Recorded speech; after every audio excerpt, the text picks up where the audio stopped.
taba ching ching, taba taba ching. Ching ching. Ayan, may tao. Pwede tayo magtanong dyan. Sana tinapos ko yung vocational ko eh. Para hindi ako nagtatapon ng basurang ganito eh. Tara. All is clear.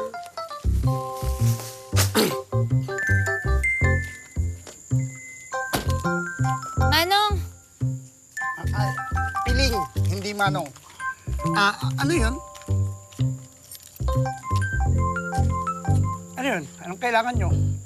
Kung hold up ito, wala akong pera. Ay, teka. Namumukhaan kita. You look family. Di ba ikaw si... Ay, Manong! Hindi, teka, ikaw si ano eh. Manong, huwag niyo na pong alamin kung sino ako. May gusto lang po kaming tanungin sa inyo. Sige, ano yan? Bilisan nyo lang ha. Busy ako eh. Ano ba yan? Kilala mo si Honey, di ba? Oo. Kaibigan niya ng boss ko eh.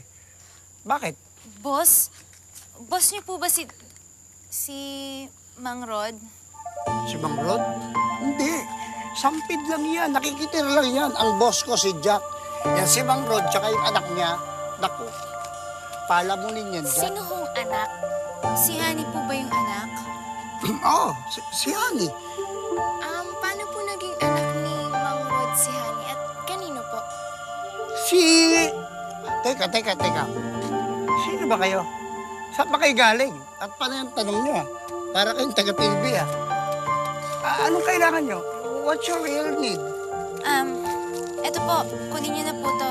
Ay, naku, hindi ako basta-basta nasusulan niya. You don't know me. Dito, bebot sa kanan. Ayan, Kanan sa ako. inyo na po yan lahat. Basta sagutin niyo lang po yung tanong ko. Teka, ano ba yan? Bakit naman? Teka, ha? 28, 29, 20, 10. Ano ba yung tatanong nyo? Kasi po, ang pagkakaalam ko po, dalawa lang po ang anak ni Mang Rod eh. Paano po naging anak ni Mang Rod si Honey? Ang pagkakaalam ko dyan, Iha, dalawa anak ni Mang Rod.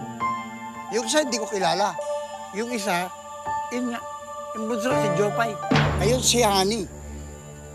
Ano pong sabi niyo? Si Jopay si Honey? Oo. Si Honey, si Jopay.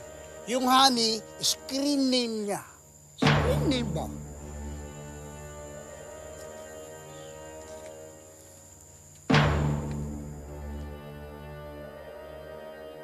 Danica, na-follow up mo na ba yung, yung supplier natin sa ilaw? Ay, nakalimutan ko eh. Ay, sandali. So, Patingin naman ako niyan. Totoo pala na may concert ulit ang kapatid ko. Imbitado ba ako, ha, Jopay?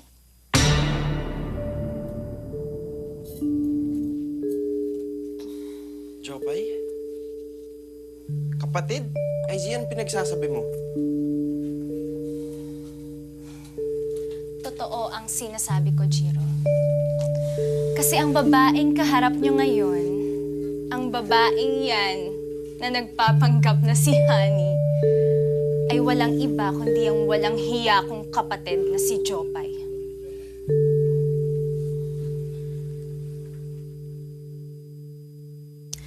Who would have thought na ang dating mataba at pangit ngayon, tingnan mo naman, maganda at sexy na. Napaniwala mo kami, Jopay. Naloko mo kami sa lahat ng kasinungalingan mo. Honey, yan ang sinasabi niya, Izzy. Totoo ba to? Totoo bang ikaw si Jopay? Hindi totoo yan. Nagsisinungaling lang siya. Gusto lang niya akong siraan sa inyong lahat. Huwag ka nang mag-deny kasi nabuking na kita. Kaya umamin ka na. Alam ko na ikaw si Jopay. Hindi ako si Jopay. At hindi ko kilala kung sino yung sinasabi mong mataba at pangit. Grabe ka naman. Napaka-cheap ng issue mo laban sa akin. Nakakatawa ka. Ang kapal ng mukha mo! Sumusobra ka na, ha? Pikon na ako sa'yo, ha? Chiro, maniwala ka sa akin. Totoo sinasabi ko. Nababaliw ka na, Izzy. Hindi ako naniniwala sa'yo. Chiro, Mula noon hanggang ngayon, hindi ako naniniwala sa'yo. Pagod na ako sa'yo, Izzy. Hindi na kita kaya. Kaya maghiwalay na tayo. Chiro, no. Please, huwag mong gawin to. Alam mo namang hindi ko kaya na mawala ka eh. Pwes ako, okay lang sa akin kung mawala ka. Kasi hindi naman kita mahal. Chiro, Nakita mo na ang ginawa mo, Icy? Dahil dyan sa kagagahan at kabaliwan mo.